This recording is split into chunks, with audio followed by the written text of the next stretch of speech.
الحمد للہ والصلاة والسلام علی رسول اللہ اما بعد باب اذا وهب بعیرا لرجل وهو راکبہ فهو جائز، جب کوئی کسی آدمی کو تحفہ دے اونٹ اور وہ آدمی اس اونٹ پر سوار ہو تو یہ جائز ہے۔ امام بخاری کہتے ہیں کہ حمیدی نے کہا ہمیں بیان کیا سفیان نے، وہ کہتے ہیں ہمیں بیان کیا عمر نے، وہ ابن عمر رضی اللہ عنہما سے وہ کہتے ہیں کننا مع النبی صلی اللہ علیہ وسلم فی سفر، ہم سفر میں نبی صلی اللہ علیہ وسلم کے ساتھ تھے، وکنت علی بکر صعب، اور میں ایک موز اور اونٹ پر سوار تھا، فقال النبی صلی اللہ علیہ وسلم علی عمر، آپ نے عمر رضی اللہ عنہ سے کہا بعنیہ، یہ مجھے بیچ دو، فابتاعہ، بس انہوں نے آپ کو بیچ دیا، فقال النبی صلی اللہ علیہ وسلم هو لک یا عبداللہ، آپ نے فرمایا کہ عبداللہ اب وہ تیرا ہو گیا۔ یہ حدیث پیچھے گزری ہے، یہاں پر امام بخاری رحمہ اللہ اس حدیث سے یہ ثابت کرنا چاہتے ہیں کہ آپ اگر کسی کو کوئی چیز تحفہ دینا چاہتے ہیں، وہ چیز آپ کے پاس نہیں ہے، ابھی کسی اور کے پاس ہے، تو ضروری نہیں ہے کہ وہ چیز پہلے آپ کے پاس آئے اور آپ کے ہاتھوں سے کسی کو جائے، بلکہ کسی کے پاس چیز ہے، آپ دور ہی سے اس کی قیمت ادا کر دو اور کہہ دو وہ تمہاری ہو گئی، یہ جائز ہے۔ جس طرح کہ عبداللہ بن عمر جس اونٹ پر سوار تھے وہ عمر رضی اللہ عنہ کا اونٹ تھا،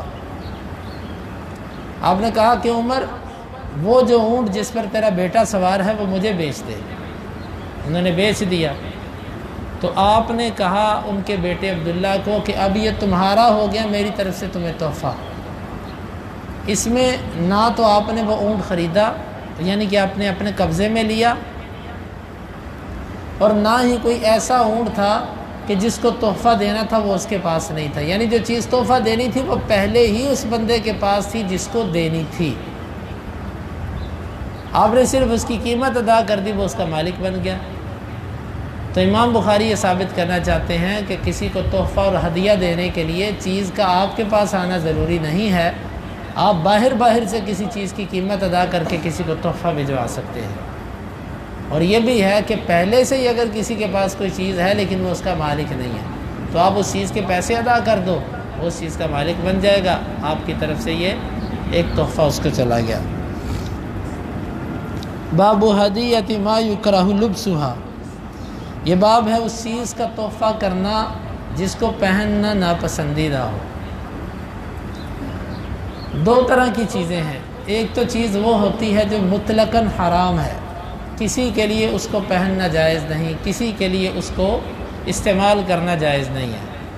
مثال کے طور پہ سونے کا برتن، چاندی کا برتن، یہ ایسی چیزیں ہیں نہ مردوں کے لیے جائز نہ عورتوں کے لیے جائز، اس کی خرید و فروخت، اس کے تحفے تحائف دینا جائز نہیں، یعنی جو چیز اسلام میں کسی کے لیے بھی جائز نہ ہو اس کا تحفہ دینا لینا جائز نہیں ہوتا۔ اور کچھ چیزیں ایسی ہوتی ہیں کہ جو مردوں کے لیے حرام ہیں یا عورتوں کے لیے حرام ہیں، تو ایسی چیزیں ایک دوسرے کو تحفہ دی جا سکتی ہیں۔ مثلا مرد کو سونا تحفہ دے سکتا ہے، حالانکہ مرد کے لیے سونا حرام ہے، لیکن مطلب اس کا یہ ہے کہ وہ اس سونے کو اپنی بیوی کو، اپنی ماں بہن کو دے سکتا ہے۔ اسی طرح مرد کو ریشم تحفہ دے سکتا ہے، ریشم کا کپڑا مردوں کے لیے تو حرام ہے لیکن عورتوں کے لیے پہننا جائز ہے۔ تو اس باب میں امام بخاری یہ کہنا چاہتے ہیں کہ جو چیز اسلام میں جائز ہے لیکن کسی ایک کے لیے جائز نہیں ہے، تو ایسی چیز تحفہ دی بھی جا سکتی ہے، لی بھی جا سکتی ہے۔ اور جو چیز اسلام میں کسی کے لیے جائز نہیں ہے وہ نہ تحفہ دینا جائز ہے نہ تحفہ لینا جائز ہے۔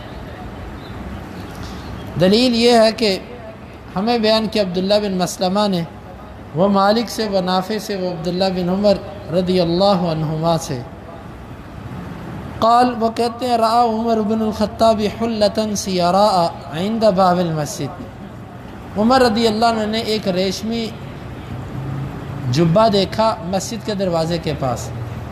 فقال یا رسول اللہ صلی اللہ علیہ وسلم اشتریتها لو اشتریتها فلبستها یوم الجمعۃ وللوفد، کاش کہ آپ اس جبے کو خرید لیں جمعے کے دن، اور جب کچھ وفد آپ سے ملنے آئیں تو آپ اس کو پہنیں. قال انما يلبسها من لا خلاق له في الاخرہ، آپ نے آگے سے فرمایا کہ اس طرح کا جبہ وہ پہنتا ہے جس کا آخرت میں اللہ نے کوئی حصہ نہیں رکھا ہوا.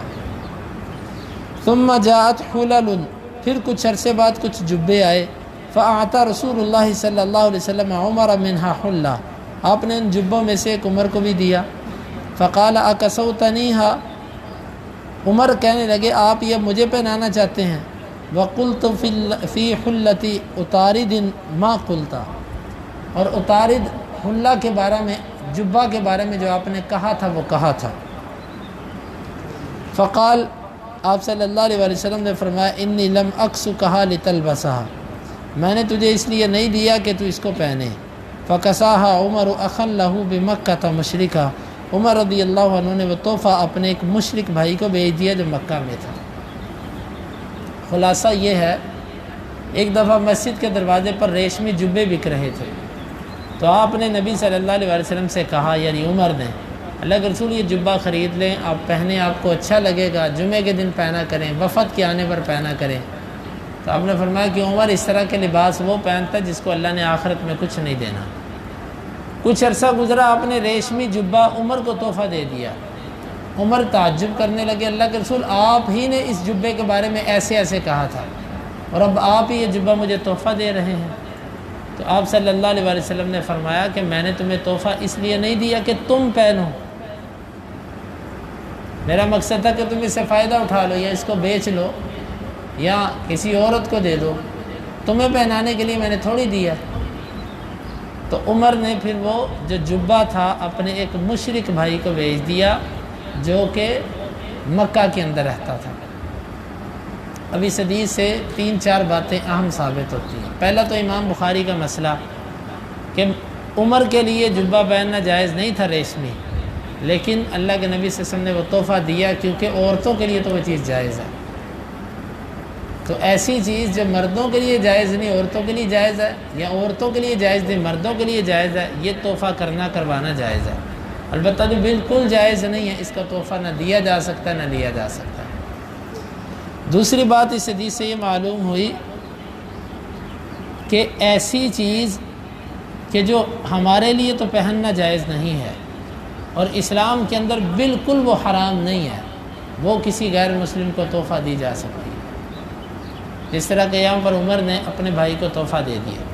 لیکن اب اس کا یہ مطلب نہیں ہے کہ ایک چیز اسلام کے اندر حرام ہے ہم کہیں کہ یہ میرے لیے تو حرام ہے غیر مسلم کے لیے جائز ہے میں اس کو تحفہ دے دوں. شراب کی بوتل کوئی بندہ خرید کے کسی عیسائی کو کسی غیر مسلم کو تحفہ کرتا ہے کہ چلو میرے لیے تو جائز ہے تمہارے لیے تو جائز ہے نا، یہ بالکل منع ہے.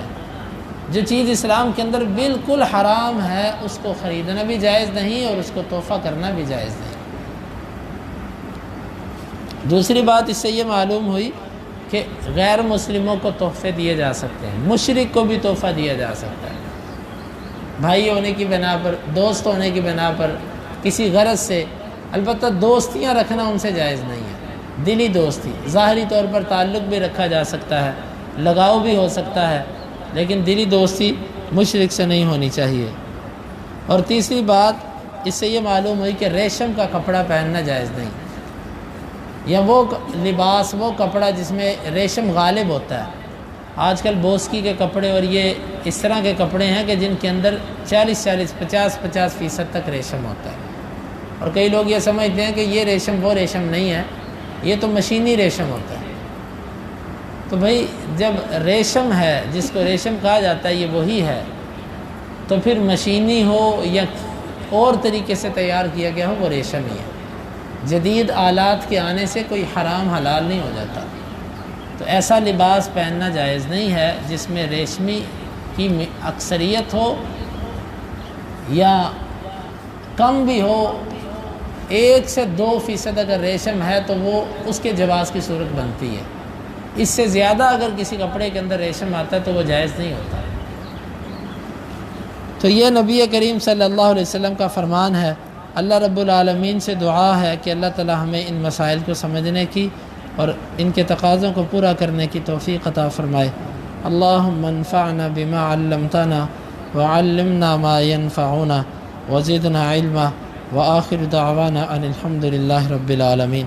حدیث نمبر 2611 اور 12۔